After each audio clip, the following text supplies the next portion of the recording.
want to apologize for the badly lit conditions here, but this isn't going to be the whole video. This is an addition I'm putting on at the beginnings to point out something that I learned since filming this review, and I didn't want to film the whole review because I've taken my set apart.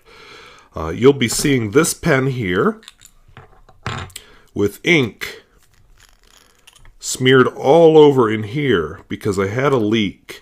The converter leaked into the barrel of the pen, and I thought, uh-oh. As you can see, I cleaned it out, and I learned something. Let me do this on an empty pen so I don't make a mess. But the nib unit actually has a little plastic cap on it, and it unscrews, and what had happened is it had come partly unscrewed in that orange pen, and that's why I had the leak. Since I fixed that, which is since I filmed the review, no more leaks. So I just felt in fairness to the pen that I should point that out before we dive into the review. Other than that, everything I say about the pen is unchanged. And I'm sorry, again, my set is temporarily taken down and I didn't want to set it up for just this. So enjoy the review. Well, hello. I wanted to review today the Jinhao 992. Now, this is a demonstrator. It can be picked up for very low cost. In fact, anywhere between $1 to $1.50, depending on the size of the multi-pack you buy. I bought these two together. They were actually in a multi-pack of 20 pens.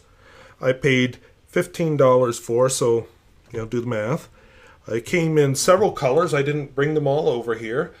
Clear, this orangish, there was a green, there was kind of a bluish one, kind of a smoky one. Anyway, several different colors.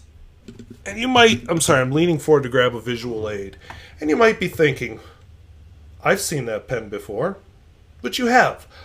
This is very, very similar to the Sailor Pro color. In fact, I'll put a link down in the video description. Not trying to emphasize a particular retailer over another, but just because, well, I want you to see a picture and it's copyrighted, so I'm not going to put it in my own video. So make up your own mind. Now, what I found interesting, because I don't own a Sailor Pro color, let's just be clear on that, is this is a Lorelei Lingmo, another pen I'll be reviewing soon, and I notice a lot of similarities. Now, the plugs are slightly different, although I am told that the Jinhao has redesigned its plugs, so I don't know if I have the new or the old version. And I just noticed a very, very slight difference in the cap finials, which could be down to manufacturing differences. Different converter, obviously. Thing that I thought was cool about the Lingmo, let's see if you can tell. Yep, there we go. Clear feed. So the Jinhao does not have a clear feed. So let's talk about the Jinhao. Now, I've reviewed this pen before. Well, I haven't reviewed it. I used it in the pens in use a few times. You'll see some reddish stain here. I actually eyedroppered this pen for a while. I had, I don't remember what color I had in it, something orangish. But anyway, it started to leak around here. Chris Rapp 52 and several other reviewers have some videos out there about how to fix that so they can be eyedroppered safely. And also apparently Jinhao has fixed it. It's this plug. It just leaks around the plug. I'm also told there's some cracking. Oh yeah, I see a little there that happens up there, which wouldn't be a problem if you're using the converter, but if you're using it as an eyedropper, that's an issue. All right, let's look at this one because this is the one I have filled. I want you to notice, let's see if I can get a little closer here, because I really do want you to see this. This is its second fill. When I review a pen, I always try and do at least its second fill, possibly its third fill. Do you see ink there inside the barrel? You see a lot of ink right there. I don't know how it's getting there. I tried reseating the converter and pushing it back in. I cleaned all this out before the review just to make sure it wasn't my imagination. It is leaking out somehow, and I can't figure out where. And I didn't notice that on the first fill, so something has gone wrong since then. So I'd be curious if this is a fluke or if other people have seen this too. Not that I'm Mr. Knowledgeable about all things fountain pen, but I've owned them since I was 10 years old. And I did get enough UPC symbols to send in for my official fountain pen reviewer's license and decoder ring, and I have never run into this before. But let's review the pen. So this is a different sort of an ink. I just misspelled Jinhao. This is a pigmented ink. I don't know why, I just felt the urge to buy a bunch of pigmented inks samples.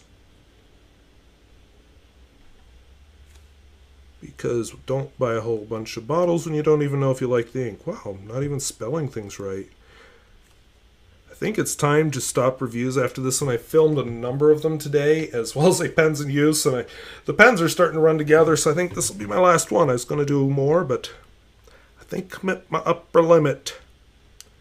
So as far as flex, little line variation you can coax out of it, but hardly a flex pen. As far as wetness and flow, by the way, right there above the A, that gray spot hopefully will disappear when I get my new method of recording writing samples, but until then we're just going to have to live with that and the weird things that happen with white balance with this camera. This is a low-cost camera I purchased entirely for my classroom and thought it would be a step up for the writing samples, which I think it has been. Wetness and flow. See, I've been doing too many of these.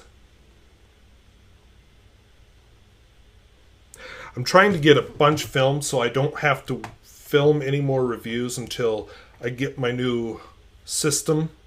And I'm hoping to do a few pens in use with my new system and then start doing reviews again. So pretty wet nib, actually. It's not the most exciting pen, but this is a pen I'm willing to give to people. Has a Jinhao nib. This isn't just your standard iridium point. It's got some Jinhao stuff on it. In fact, what the heck? It's the only thing on the pen worth looking at in close up, but let's do it. Slip on the magnifier. Got a little dust on the magnifier, which I didn't think of, but oh well. See? Their little chariot horse thing in Jinhao. Not a bad looking nib. It's steel. It's, a nib. Oh, sorry, I almost forgot. I have to do reverse writing yet.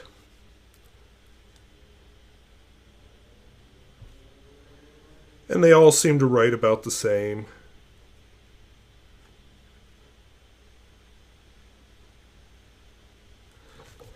That is a super extra fine, I think. So as far as quotes, I don't have a super exciting quote either, but I'm running low on quotes, so I might have to go on a quote search before I do too many more reviews. Or do my really not family appropriate ones from Richard Feynman. Here we go. Actually, I kind of like this one.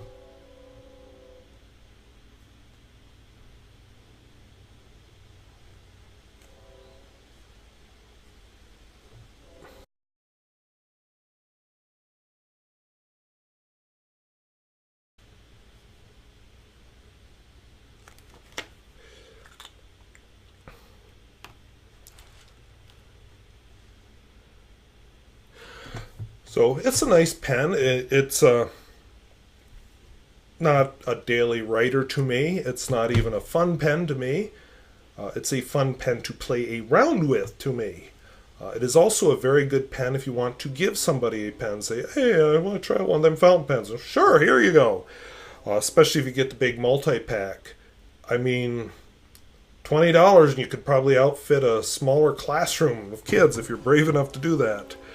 which I might actually do, but that's another story. Sorry, I can't help but look at this quote and wonder. I think it's cool. The mathematics is something you study for fun. I can't help but wonder if he has any daughters or if their education just doesn't matter back at that time. We'll leave that for somebody else to decide. But anyway, is it a bargain? Yes. Does it have value? Absolutely. I have used some pens at this price point. Not very many that write this well. So, very pleased with this pen. And so happy at this point that Jinhao and all these other manufacturers not only have their high-end pens for the people who want to spend some money, but they have the very low-end pens that an ordinary person could buy. I mean, at this price, somebody would consider a fountain pen rollerball, fountain pen rollerball. I think the refilling it would be the only reason they wouldn't consider the fountain pen, honestly. So, hope that was interesting. Hope it was useful. We'll see you later. Bye-bye.